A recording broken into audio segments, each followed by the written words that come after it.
superintendent's report.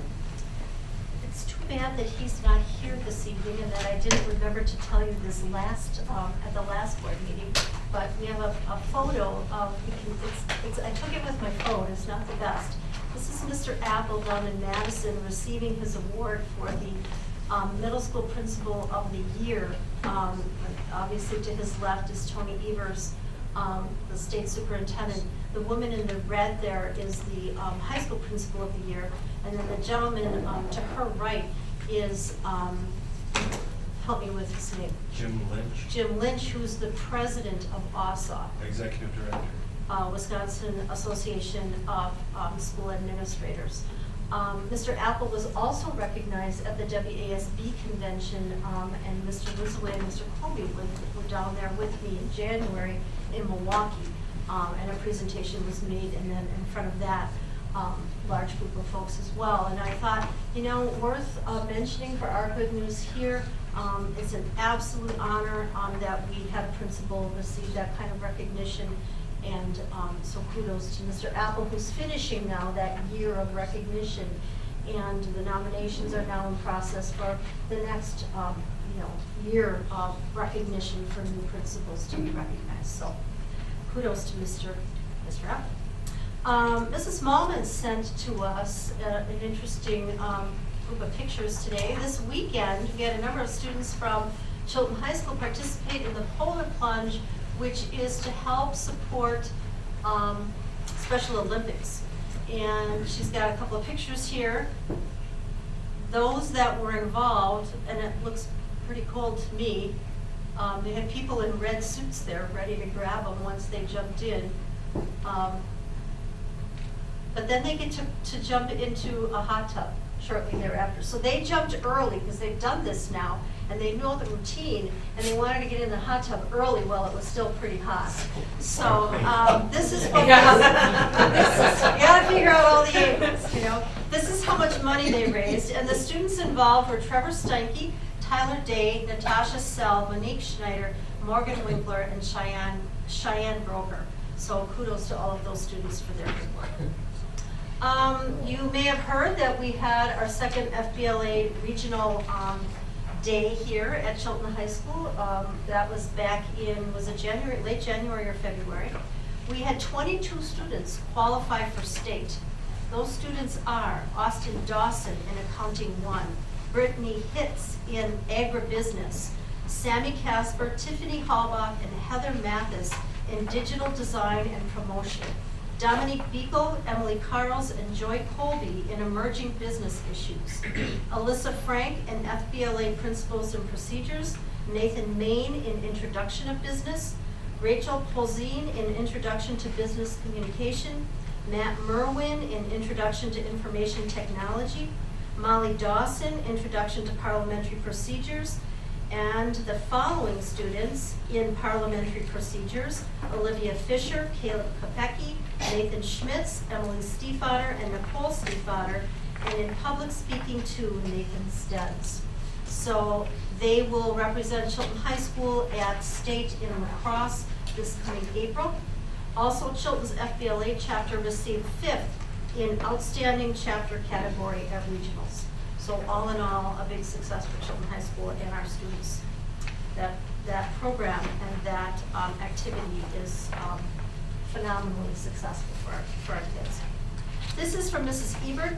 Last Friday, February 20th, Chilton hosted 435 teachers and administrators for an in-service on closing the achievement gaps and finding ways for students to succeed.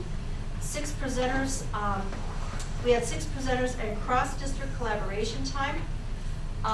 Hosting 400 plus people and allowing for such a successful day does not just happen by chance. Mr. Cuff and the entire maintenance staff should be recognized for the time and effort they put into setting up 6 different presentation locations, feeding space for 435 people, and keeping the building clean and comfortable for the entire day. Not only did they do the setup, but then they did an amazing job turning it all around to host a girls' basketball game the same night. Another team that helped with the success of the day was Brian Bartles, Dave Endress, and Russ Routman. These men made sure that all of the technology was in place for each of the presenters so that they could be heard by all attendees. Their availability throughout the day to troubleshoot technology issues was also appreciated. And the final team that helped provide a well-rounded event was our nutrition staff. They provided breakfast and lunch for all of the 435 attendees. They made accommodations for those with dietary needs. And as we all know, food is always the key to a successful event. So very busy day here last Friday, well attended, and I think overall a big success. This in from Ms. Munch, who is a 7th grade literacy teacher.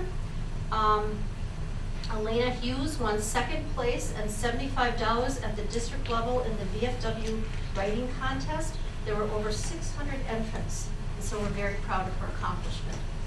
She said that 7th graders are learning about research practices and citing their work and looking up and studying the biography of a poet of their choice. The students have read, analyzed, and synthesized 2 to 3 sources. They then use a program called BioCube, found online, to present findings. We now have 90+ BioCubes on poets for all students to read and enjoy. This in from Miss T. She's getting ready for our upcoming elementary play. We are now up to 162 students involved in the elementary production of Cinderella. This is one of the largest, if not the largest, cast we have seen in several years of running the musical. And so kudos to that group as they get started on that ambitious project. Mr. Bartles, the Energy Conservation and Society class participated in a school energy tour with Dan Cuff and Russ Routman to get an inside look at how the district uses, manages, and conserves energy use. Prior to the tour and using the district's actual energy bills, students learned how schools and other commercial businesses are billed for heating and electrical use as compared to residential use. With this knowledge, we toured the high school building and looked at the conservation lighting practices in the classrooms, restrooms, hallways, gymnasiums, and the Engler Center. Mr. Cuff also showed the class the computer software that he uses to manage heating and cooling of the high school building, as well as the energy conservation practices that go into the management plan. So kudos to you, gentlemen, for that time spent with that class, taking those students around.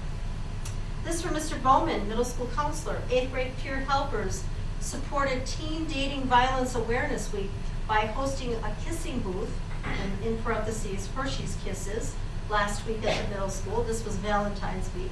Their efforts resulted in almost $300 to be donated to our area Harbor House domestic abuse program. Mrs. Delagrew has a student teacher in her classroom this year, and she writes, I was told by my student teacher that we have a lot more technology in our smaller district than she has seen in other districts where she has observed or done practice teaching. That felt good to hear, and our students are lucky that we have been keeping up to the extent that we have. This in from Ms. Schaefer, who is 2nd grade teacher at Chilton Elementary. My 2nd graders are now able to verbalize the literacy strategies that they use as they are reading.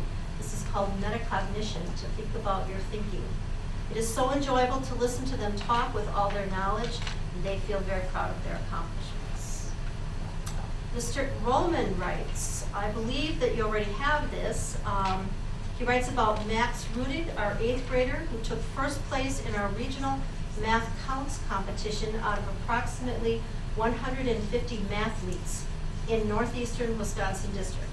Max now goes on to Madison to represent Chilton in the state math counts competition next month.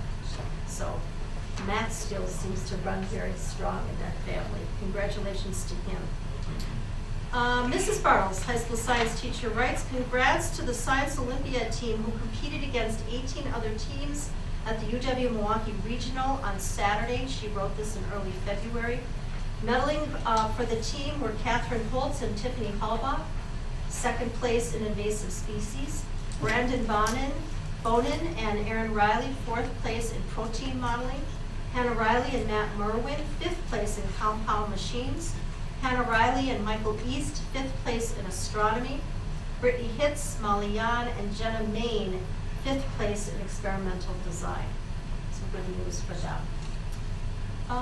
This is from Mary Jo Weber, a parent, wrote in very late January after our last board meeting, or after the meeting in January. She said, just a quick note of congratulations and kudos to our boys swim team that sang the national anthem at their home swim meet on January 13th. It was very impressive. Not only did they sound great, but it was so cool to see other members of the swim team join in with them, including most of the members of the visiting team and also fans. I've noticed at our home games and meets that we've had more students singing the national anthem from the stands, and also some athletes and parents joining in.